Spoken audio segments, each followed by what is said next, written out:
ജെറമിയ 2-ാം അധ്യായം. ഇസ്രായേലിൻ്റെ അവിശ്വസ്തത. കർത്താവ് എന്നോട് അരുളിച്ചെയ്തു, നീ ജെറുസലേമിൽ ചെന്ന് വിളിച്ചു പറയുക, കർത്താവ് അരുളിച്ചെയ്യുന്നു, നിന്റെ യൗവനത്തിലെ വിശ്വസ്തതയും വധുവിനടുത്ത സ്നേഹവും ഞാൻ ഓർമ്മിക്കുന്നു.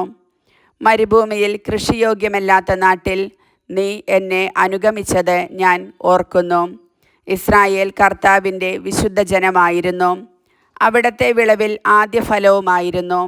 അതിൽ നിന്ന് ഭക്ഷിച്ചവർ വില കൊടുക്കേണ്ടി വന്നു. അവരുടെ മേൽ വിനാശം നിപതിച്ചു എന്ന് കർത്താവ് അരുളിച്ചെയ്യുന്നു. യാക്കോബിൻ്റെ ഭവനമേ, ഇസ്രായേൽ കുടുംബത്തിലെ സകല ഭവനങ്ങളുമേ, കർത്താവിൻ്റെ വചനം കേൾക്കുവിൻ. കർത്താവ് അരുളിച്ചെയ്യുന്നു, നിങ്ങളുടെ പിതാക്കന്മാർ എന്നിൽ എന്തു കുറ്റം കണ്ടിട്ടാണ് എന്നിൽ നിന്ന് അകന്നു പോയത്? മ്ലേച്ഛമായവയെ അനുധാവനം ചെയ്ത് അവരും മ്ലേച്ഛന്മാരായി തീർന്നു. ഈജിപ്തിൽ നിന്ന് മോചിപ്പിച്ച് വിജനഭൂമിയിലൂടെ മരുപ്രദേശങ്ങളും ഗർത്തങ്ങളും നിറഞ്ഞ വരൾച്ച ബാധിച്ച മരണത്തിൻ്റെ നിഴൽ വീണ നാട്ടിലൂടെ ഞങ്ങളെ നയിച്ച കർത്താവ് എവിടെയെന്ന് അവർ ചോദിച്ചില്ല. ഞാൻ നിങ്ങളെ സമൃദ്ധി നിറഞ്ഞ ഒരു ദേശത്തേക്ക് കൊണ്ടുവന്നു. അവിടുത്തെ ഫലങ്ങളും വിഭവങ്ങളും നിങ്ങൾ ആസ്വദിക്കാനായിരുന്നു അത്. എന്നാൽ അവിടെ എത്തിയ ശേഷം എൻ്റെ ദേശം നിങ്ങൾ ദുഷിപ്പിച്ചു, എൻ്റെ അവകാശം മ്ലേച്ഛമാക്കി. കർത്താവ് എവിടെയെന്ന് പുരോഹിതന്മാർ ചോദിച്ചില്ല. നീതിപാലകൻ എന്നെ അറിഞ്ഞില്ല. ഭരണകർത്താക്കൾ എന്നെ ധിക്കരിച്ചു. പ്രവാചകന്മാർ ബാലിൻ്റെ നാമത്തിൽ പ്രവചിച്ചു, വ്യർത്ഥമായവയെ പിഞ്ചലുകയും ചെയ്തു. അതുകൊണ്ട് ഞാൻ നിങ്ങളെ കുറ്റം വിധിക്കും. നിങ്ങളുടെ മക്കളുടെ മക്കളുടെ മേലും ഞാൻ കുറ്റം വിധിക്കും. കർത്താവ് അരുളിച്ചെയ്യുന്നു. നിങ്ങൾ കടന്ന് കിത്തീം ദ്വീപുകളിൽ പോയി നോക്കൂ. ആളയച്ച് കേദാർ ദേശത്തെ അന്വേഷിക്കൂ. ഇതുപോലെ എന്തെങ്കിലും സംഭവിച്ചിട്ടുണ്ടോ എന്ന് സൂക്ഷ്മമായി പരിശോധിക്കൂ. ഏതെങ്കിലും ജനത തങ്ങളുടെ ദേവന്മാരെ മാറിയിട്ടുണ്ടോ? അവ വ്യാജദേവന്മാരായിരുന്നെങ്കിൽ തന്നെ. എന്നാൽ എൻ്റെ ജനം വ്യർത്ഥതയ്ക്കു വേണ്ടി തങ്ങളുടെ മഹത്വം കൈവെടിഞ്ഞിരിക്കുന്നു. ആകാശങ്ങളെ ഭയന്നു നടുങ്ങുവിൻ, സംഭ്രമിക്കുവിൻ, ഞെട്ടിവിറയ്ക്കുവിൻ. കർത്താവ് അരുളിച്ചെയ്യുന്നു. എന്തെന്നാൽ എൻ്റെ ജനം 2 തിന്മകൾ പ്രവർത്തിച്ചു. ജീവജലത്തിൻ്റെ ഉറവയായ എന്നെ അവർ ഉപേക്ഷിച്ചു. ജലം സൂക്ഷിക്കാൻ കഴിവില്ലാത്ത പൊട്ടക്കിണറുകൾ കുഴിക്കുകയും ചെയ്തു. ഇസ്രായേൽ അടിമയാണോ? അടിമയായി ജനിച്ചവനാണോ? അല്ലെങ്കിൽ പിന്നെ എന്തിനാണ് അവൻ ആക്രമണത്തിനിരയാകുന്നത്? സിംഹങ്ങൾ അവൻ്റെ നേരെ ഗർജിച്ചു, അത്യുച്ചത്തിൽ അലറി. അവൻ്റെ നാട് അവ മരുഭൂമിയാക്കി, അവൻ്റെ നഗരങ്ങൾ നശിപ്പിച്ച് വിജനമാക്കി. മാത്രമല്ല, മെംഫിസിലെയും തഹ്വാനിസിലെയും ആളുകൾ നിന്റെ ശിരസിലെ കിരീടം തകർത്തു. യാത്രയിൽ നിന്നെ നയിച്ച ദൈവമായ കർത്താവിനെ ഉപേക്ഷിക്കുക വഴി നീ ഇവയെല്ലാം സ്വയം വരുത്തിവെച്ചതല്ലേ? നൈൽ നദിയിലെ വെള്ളം കുടിക്കാൻ ഈജിപ്തിൽ പോകുന്നതുകൊണ്ട് നിനക്ക് എന്തു ഗുണമുണ്ടാകും? യൂഫ്രട്ടീസിലെ വെള്ളം കുടിക്കാൻ അസീറിയയിൽ പോകുന്നതുകൊണ്ട് നിനക്ക് എന്തു ഗുണമുണ്ടാകും? നിന്റെ തന്നെ ദുഷ്ടതയായിരിക്കും നിന്നെ ശിക്ഷിക്കുക. നിന്റെ അവിശ്വസ്തതയായിരിക്കും നിന്നെ കുറ്റം വിധിക്കുക.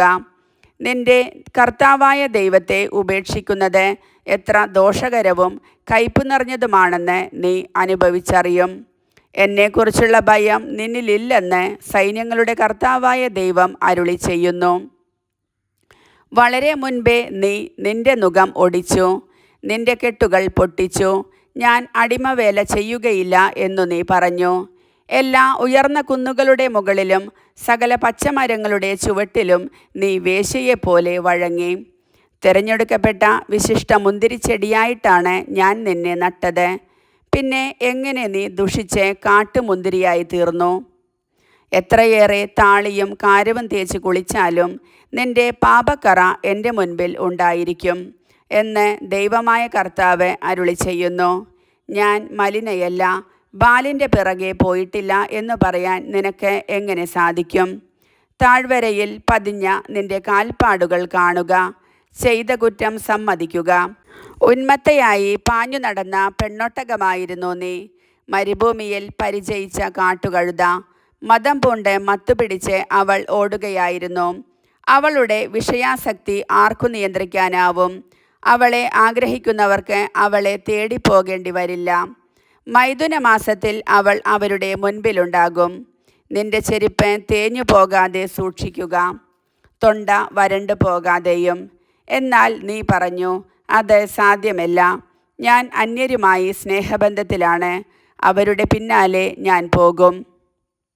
കണ്ടുപിടിക്കപ്പെടുമ്പോൾ കള്ളൻ എന്ന പോലെ ഇസ്രായേൽ ഭവനം ലജ്ജിക്കും. അവരും അവരുടെ രാജാക്കന്മാരും പ്രഭുക്കന്മാരും പുരോഹിതന്മാരും പ്രവാചകന്മാരും ലജ്ജിക്കും. നീ എൻ്റെ പിതാവാണ് എന്ന് മരക്കഷ്ണത്തോടും നീ എൻ്റെ മാതാവാണ് എന്ന് കല്ലിനോടും അവർ പറയുന്നു. അവർ മുഖമല്ല പൃഷ്ഠമാണ് എൻ്റെ നേരെ തിരിച്ചിരിക്കുന്നത്. എന്നാൽ അനർത്ഥം വരുമ്പോൾ അവർ വന്ന് എന്നോട്, ഞങ്ങളെ രക്ഷിക്കണമേ എന്ന് പറയുന്നു. യൂദാ, നീ നിനക്കായി നിർമ്മിച്ച ദേവന്മാർ എവിടെ? നിന്റെ കഷ്ടകാലത്ത് നിന്നെ രക്ഷിക്കാൻ കഴിവുണ്ടെങ്കിൽ അവർ എഴുന്നേറ്റു വരട്ടെ. നിന്റെ നഗരങ്ങളുടെ എണ്ണത്തിനൊപ്പം ദേവന്മാർ നിനക്കുണ്ടല്ലോ. നിങ്ങൾ എന്തിന് എൻ്റെ നേരെ പരാതികൾ ഉന്നയിക്കുന്നു? നിങ്ങളെല്ലാവരും എന്നോട് മറുതലിച്ചിരിക്കുന്നു. കർത്താവ് അരുളി ചെയ്യുന്നു, ഞാൻ നിങ്ങളുടെ മക്കളെ പ്രഹരിച്ചത് വെറുതെയായിപ്പോയി. അവർ തെറ്റുതിരുത്തിയില്ല. ആർത്തിപൂണ്ട സിംഹത്തെ പോലെ നിങ്ങളുടെ തന്നെ വാൾ നിങ്ങളുടെ പ്രവാചകന്മാരെ വിഴുങ്ങി. ഈ തലമുറ കർത്താവിൻ്റെ വാക്ക് കേൾക്കട്ടെ. ഇസ്രായേലിന് ഞാൻ ഒരു മരുഭൂമിയായിരുന്നോ? അന്ധകാരം നിറഞ്ഞ ദേശം ആയിരുന്നോ? അല്ലെങ്കിൽ പിന്നെ എന്തിനാണ് ഞങ്ങൾ സ്വതന്ത്രരാണ്, ഇനിയൊരിക്കലും നിന്റെ അടുക്കൽ ഞങ്ങൾ വരികയില്ല എന്ന് എൻ്റെ ജനം പറയുന്നത്? യുവതി തൻ്റെ ആഭരണങ്ങളോ മണവാട്ടി തൻ്റെ വിവാഹവസ്ത്രമോ മറക്കാറുണ്ടോ? എന്നാൽ എണ്ണമറ്റ ദിനങ്ങളായി എൻ്റെ ജനം എന്നെ മറന്നിരിക്കുന്നു. കാമുകന്മാരെ കണ്ടുപിടിക്കാൻ നീ എത്ര സമർത്ഥയാണ്! വേശ്യകളെപ്പോലും പഠിപ്പിക്കാൻ പോന്നവളാണ് നീ. നിന്റെ വസ്ത്രാഞ്ചലത്തിൽ നിരപരാധരായ പാവങ്ങളുടെ ജീവരക്തം പുരണ്ടിരിക്കുന്നു. അവരാരും ഭവനഭേദം നടത്തുന്നതായി നീ കണ്ടില്ല. ഇതൊക്കെയായിട്ടും ഞാൻ കുറ്റമൊന്നും ചെയ്തിട്ടില്ല. അവിടത്തേക്ക് എന്നോട് യാതൊരു കോപവുമില്ല എന്നു നീ പറയുന്നു. പാപം ചെയ്തിട്ടില്ല എന്നു നീ പറഞ്ഞതുകൊണ്ട് നിന്നെ ഞാൻ കുറ്റം വിധിക്കും. എത്ര ലാഘവത്തോടെ നീ വഴിമാറി നടക്കുന്നു! അസീറിയയെ പോലെ ഈജിപ്തും നിന്നെ അപമാനിക്കും. അവിടെ നിന്നും തലയിൽ കൈവച്ചുകൊണ്ട് നീ മടങ്ങി വരും. നീ വിശ്വാസമർപ്പിക്കുന്നവരെ കർത്താവ് നിരാകരിച്ചിരിക്കുന്നു.